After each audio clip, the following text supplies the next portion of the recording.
Okay. सो इस question में आपके पास जो गिवन कंपाउंड है दैट इज डाइकेटोन है, इसका आपको इंटरमोलिकुलर एल्डोल कंडेंसेशन करना है और फाइनल प्रोडक्ट बताना है, ठीक है। कुछ इस तरीके से कंपाउंड अपने पास गिवन है that is CH3, then C double bond O, CH2, CH2, C double bond and CH3, right. अच्छा, ये जो कार्बोनाइल कंपाउंड गिवन है, इस कार्बोनाइल कंपाउंड में ये जो आपके पास कीटोनिक ग्रुप है, इस कीटोनिक ग्रुप में इस वाले या लेफ्ट वाले कोई भी कीटोनिक ग्रुप आप पकड़ सकते हैं। इसके साथ वाले जो अल्फा हाइड्रोजन्स प्रेजेंट हैं, सर ये वाला कार्बन भी अल्फा कार्बन है और इसके लेफ्ट वाला कार्बन भी अल्फा कार्बन है, बट ये राइट वाला कार्बन हम प्रेफर करेंगे। ऐसा इसलिए क्योंकि यहाँ से 5 मेंबर का रिंग जनरेट होगा और अंदर वाले से 3 मेंबर का रिंग जनरेट होगा जो स्टेबल नहीं होगा, ठीक है। बहुत सिंपल सा आइडिया ये है, जब कभी भी आप इंट्रामोलिकुलर एल्डोल करेंगे तो अल्फा हाइड्रोजन से आपको यहाँ से आपको 2 हाइड्रोजन रिमूव करना है, ठीक है। अल्फा से आपको 2 हाइड्रोजन रिमूव करना है, सिंपल वे में कर रहा हूँ मैं विदाउट मैकेनिज्म। सो अल्फा से 2 हाइड्रोजन रिमूव कर लीजिए और दूसरे वाले कार्बोनाइल कार्बन पे यहाँ से इस कार्बन का अटैक करवाना है और इस कार्बन का अटैक करने के बाद इस कार्बन का अटैक होगा दूसरे वाले कार्बन पे और दूसरे वाले कार्बन से ऑक्सीजन को रिमूव कर देना है। कुल मिला के आपको वाटर हटाना है, ठीक है।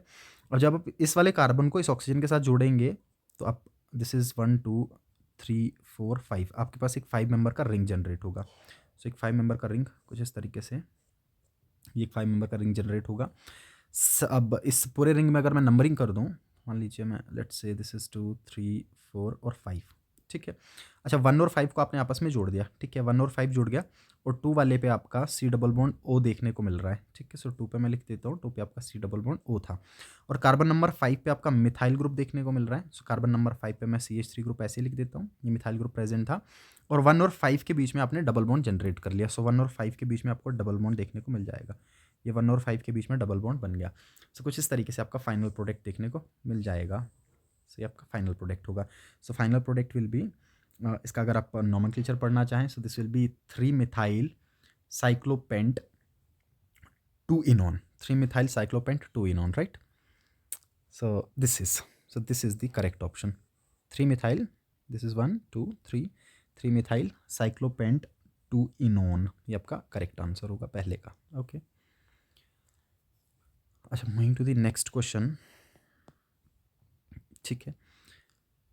इस क्वेश्चन में आपके पास मेटा डाइक्लोरोबेंजीन दे रखा है और जो मेटा डाइक्लोरोबेंजीन आपके पास गिवन है, आपके पास मेटा डाइक्लोरोबेंजीन दे रखा है, sorry meta dichlorobenzaldehyde CHO, this is Cl, ठीक है। इसको BaCl2 के साथ ट्रीट कर रहे हैं आप। सो BaCl2 के साथ ट्रीट करने पे, not BaCl2, this is basically BOH twice, ठीक है। सो बेसिकली बेस के साथ ट्रीट कर रहे हो आप। अच्छा, कुल मिला के कैनिजारो रिएक्शन किया जा रहा है, ठीक है। कुल मिला के आपका कैनिजारो रिएक्शन होगा, ठीक है। क्योंकि आपके पास जो गिवन एल्डिहाइड है उसमें अल्फा हाइड्रोजन प्रेजेंट नहीं है, सो कैनिजारो रिएक्शन देखने को मिलेगा। और मोर एवर क्योंकि एक ही कंपाउंड गिवन है, so this will be self Cannizzaro reaction, so self Cannizzaro reaction होगा। अच्छा, जब सेल्फ कैनिजारो रिएक्शन आपको देखने को मिलेगा, ये NaOH की प्रेजेंस में हो सकता है, BaOH ट्वाइस की प्रेजेंस में, KOH की प्रेजेंस में आपको देखने को मिल जाएगा। आपको कुछ नहीं करना है, जो CHO ग्रुप है इसके जैसे 2 मॉलिक्यूल आपको दिए गए होंगे, 2 मॉलिक्यूल आपको कंसिडर करना है, जिसमें से एक मॉलिक्यूल ऑक्सीडाइज कर जाएगा। सो एक का CHO ग्रुप ऑक्सीडाइज कर जाएगा और COO नेगेटिव में कन्वर्ट हो जाएगा, क्लोरीन ऐसे ही रहेगा। और दूसरे वाले कंपाउंड का ये जो CHO ग्रुप है ये रिड्यूस कर जाएगा और CH2OH में कन्वर्ट हो जाएगा बेंजाइल अल्कोहल में, और Cl ऐसे ही देखने को मिलेगा, ठीक है। सो कुछ इस तरीके से आपके पास फाइनल प्रोडक्ट देखने को मिल जाएंगे। सो correct option will be option 3, so option 3 आपका, ओके। अच्छा, what will be the product, ठीक है। आपको प्रोडक्ट बताना है व्हेन कार्बोक्सीफिनोल। अच्छा, आपने RT रिएक्शन करवा रखा है, आपने राइमर-टाइमान रिएक्शन करवा रखा है और कहते हैं जो RT रिएक्शन में प्रोडक्ट आपका बनता है, आपको पता है RT रिएक्शन में आपका फिनोल को क्लोरोफॉर्म के साथ ट्रीट किया जाता है और आपके पास कुछ इस तरीके से ऑर्थोहाइड्रोक्सीबेंजल्डिहाइड बनता है, जिसको आप सैलिसल डिहाइड भी बोल देते हैं। RT रिएक्शन का प्रोडक्ट होगा। सो दिस इज सैलिसल डिहाइड, जो राइमर-टाइमान रिएक्शन का प्रोडक्ट आपको देखने को मिलेगा। अच्छा, इस राइमर-टाइमान रिएक्शन के प्रोडक्ट को आप डीऑक्सीडाइज कर रहे हैं जिंक पाउडर की प्रेजेंस में, ठीक है। तो आपने जिंक लगा रखा है, तो आपने जिंक लगा दिया और जिंक की प्रेजेंस में इसको आप डीऑक्सीडाइज कर रहे हैं। सर जिंक क्या काम करेगा? सर जिंक रिडक्शन का काम करेगा, बहुत अच्छा रिड्यूसिंग एजेंट है। बहुत अच्छा रिड्यूसिंग एजेंट, रिडक्शन का काम करेगा। कुल मिला के ऑक्सीजन को यहाँ से खींच लेगा। जब ऑक्सीजन को रिमूव कर देगा तो इस कार्बन पे, इस वाले कार्बन सेंटर पे आपका हाइड्रोजन जाके अटैच हो जाएगा। ठीक है, सेकेंड, ठीक है। सो कुल मिला के आपके पास फिनोल बेंजीन में रिड्यूस हो जाएगा और CHO ग्रुप जैसा था वैसा ही आपको देखने को मिलेगा। और आपके पास फॉर्मेशन हो जाएगा, एक सेकेंड, आपके पास फॉर्मेशन हो जाएगा बेंजल डिहाइड का। ठीक है, थोड़ा गड़बड़ हो गया, इसको मैं दोबारा बना लेता हूँ। बेंजल डिहाइड का फॉर्मेशन आपको देखने को मिलेगा। So this will be CHO, benzaldehyde बनेगा final product. Okay, so correct option is option 1। ठीक है, अच्छा, इस क्वेश्चन में आपके पास एल्काइन गिवन है और इस एल्काइन को किसी आर के साथ ट्रीट किया जा रहा है और आर के साथ ट्रीट करने पे आपके पास ब्यूटेनोन बन रहा है। ब्यूटेनोन का फॉर्मेशन आपको देखने को मिल रहा है। अब सिंपल सा है ये, this is simply Kucherov reaction, right. इसको कुचिरोव रिएक्शन पढ़ते हैं। दो NCERT पे यह नाम गिवन नहीं है, बट स्टिल जब आप एल्काइंस में वाटर का एडिशन करते हैं in presence of mercury coins and H2SO4, इस रिएक्शन को कुचिरोव रिएक्शन बोला जाता है। और इस कुचिरोव रिएक्शन का जो फाइनल प्रोडक्ट आपके पास होता है वो कार्बोनाइल कंपाउंड्स होते हैं। ठीक है, सो इस तरीके से will have CH2 and C triple bond C। जब इस पे आप वाटर का एडिशन करेंगे मार्कोनिकोव के अकॉर्डिंग OH नेगेटिव यहाँ पे जुड़ जाएगा, this will be double bond CH2 and then after tautomerization it will get converted into CH3 CH2 C double bond O and CH3। तो ये आपके पास ब्यूटेन टू ओन का फॉर्मेशन देखने को मिलेगा। सो कुचिरोव रिएक्शन होगा जो मर्क्यूरी काइंस के प्रेजेंस में देखने को मिलता है। ओके, इस क्वेश्चन में आपके पास एक कीटोन गिवन है। सो दिस वे, एक कीटोन आपके पास, एसीटोन आपके पास गिवन है। इस एसीटोन को आप ट्रीट कर रहे हो NaCN के साथ।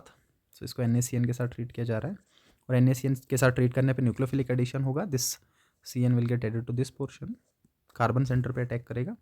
सो we have this methyl group कुछ इस तरीके से, methyl, this C methyl group, single bond O, oxygen के साथ सोडियम जुड़ जाएगा और यहाँ पे CN जुड़ जाएगा। ठीक है, अच्छा, उसके बाद इसका हाइड्रोलिसिस किया जा रहा है और हीटिंग कर रहे हैं। हाइड्रोलिसिस करने के बाद जो आपका CN है, this CN will get converted और will get oxidize to carboxylic acid. So से कार्बोक्सिलिक एसिड्स में कन्वर्ट हो जाएगा। So we have this Me twice C और इसके साथ में ये जो आपका सोडियम है ये हटेगा हाइड्रोलिसिस करने के बाद और H आके जुड़ जाएगा। सो यहाँ पे जुड़ जाएगा OH आपका और इसी कार्बन के साथ COH देखने को मिल जाएगा। सो ये फाइनल प्रोडक्ट आपका देखने को मिलेगा। ओके, चलो, सो ये आपका गिवन है CnOH, राइट। ऑप्शन 4 में गिवन है आपका। सो करेक्ट ऑप्शन होगा ऑप्शन नंबर 4 करेक्ट ऑप्शन आपको देखने को मिल जाएगा। राइट, ओके, इस क्वेश्चन में आपको पूछा गया है the correct reactivity order of phenyl magnesium bromide with this given carbonyl compounds. अच्छा, हमें ये पता है that reactivity of carbonyl compounds towards nucleophilic addition की तरफ, this reactivity is directly proportional to electrophilicity of carbon center, electrophilicity of carbon center। ये carbonyl carbon जितना deficient होगा उतना ज़्यादा रिएक्टिविटी देखने को मिल जाएगा। And in general aldehydes are more reactive than ketones, right. Aldehydes का रिएक्टिविटी कीटोन से ज़्यादा होगा और एलिफैटिक वाले एरोमेटिक वालों से ज़्यादा रिएक्टिव देखने को मिल जाते हैं। सो एलिफैटिक वाले एरोमेटिक वालों से ज़्यादा रिएक्टिव होंगे। ओके, सो इसमें से अभी देखेंगे तीनों, ये लास्ट वाले, पहला वाला और तीसरा वाला आपके पास कीटोन है बट ये दूसरा वाला आपके पास एल्डिहाइड है। सो सबसे पहला जो रिएक्टिविटी फास्ट दिखाएगा वो सेकेंड वाला दिखा देगा। सेकेंड वाला सबसे ज़्यादा रिएक्टिव होगा, उसके बाद थर्ड वाला, क्योंकि दोनों तरफ आपके मिथाइल ग्रुप अटैच हैं बट यहाँ पे दोनों तरफ फिनाइल ग्रुप अटैच हैं जो रिएक्टिविटी को कम कर देंगे। एक तो स्टीरिक हिंड्रेंसेस लगा के, स्टीरिक फैक्टर भी बहुत इंपॉर्टेंट है यहाँ पे, एक तो स्टीरिक हिंड्रेंसेस लगा देंगे प्लस साथ साथ में प्लस आर लगाने की वजह से ये कार्बन की इलेक्ट्रोफिलिसिटी को डिक्रीज कर देते हैं, जिसकी वजह से रिएक्टिविटी कम हो जाता है। सो ऑप्शन 1 इसका करेक्ट होगा, राइट। अच्छा, जब आप एल्डिहाइड को HCN के साथ रिएक्ट करेंगे, तो आपने एल्डिहाइड कंसिडर कर लिया, let's say we have R C double bond O and H, और इसको आपने रिएक्ट कर दिया HCN के साथ। सो HCN के साथ रिएक्ट करने पे न्यूक्लियोफिलिक एडिशन देखने को मिल जाएगा जिस तरीके से, and will get cyanohydrin, right, H, and this is OH, और यहाँ पे अपना जुड़ जाएगा CN, ठीक, सायानोहाइड्रिन का फॉर्मेशन, सायानोहाइड्रिन बन जाएगा। ओके, अच्छा, इसके बाद फॉलोड बाय हाइड्रोलिसिस। ओके, इसके बाद हाइड्रोलिसिस किया जा रहा है। अब जब इसका हाइड्रोलिसिस अगर आपको करना है तो we know that after hydrolysis this CN group get oxidized और get converted to carboxylic acid. So the final product will be, we have this RCH, this is OH, और इस ही कार्बन सेंटर पे आपका CnCOOH में convert हो जाएगा, ठीक है। उसके बाद आपको पूछा गया है कि जो आपके पास बनेगा ये कंपाउंड कौन से टाइप का आइसोमेरिज्म शो करता है। ना we know that this carbon center, जो कार्बन सेंटर आपका बन रहा है, this carbon center is chiral, right, and due to this chiral carbon center, इसके कायरलिटी की वजह से it shows optical isomerism, it shows optical isomerism, right. So it exist in two form, that is D and L form. So D and L form में exist करेगा, optical isomerism show करेगा। So correct option is optical isomerism. Okay, इस compound में आपको नाम लिखना है। So this is pretty simple, we know that this is the priority group. अच्छा, यहाँ से नंबर करने पे थर्ड पे देखने को मिल जाएगा, और यहाँ से नंबर लेफ्ट राइट से नंबर करने पे भी ये थर्ड पे मिलेगा। मोर एवर राइट से नंबर करने पे आपका OH पहले ग्रुप में मिलेगा। सो हम यहाँ से नंबर करना स्टार्ट करेंगे, will have 1 2, this is 3, this is 4, आगे जाऊँगा तब भी 5, और ऊपर चले जाएँ तब भी 5 आपको देखने को मिलेगा, कुछ इस तरीके से। अच्छा, इसके बाद 4 पे आपका मिथाइल ग्रुप देखने को मिलेगा, और 1 पे आपका हाइड्रोक्सी ग्रुप देखने को मिलेगा। अब अल्फ़ाबेटिकली हम लिखना चाहेंगे तो 1 पे हाइड्रोक्सी, सो हाइड्रोक्सी पहले आ जाएगा। So this is 1 hydroxy 4 methyl pentene 3 one. So this is 1 hydroxy 4 methyl and then pentene 3 one. So correct option is option 1। Okay.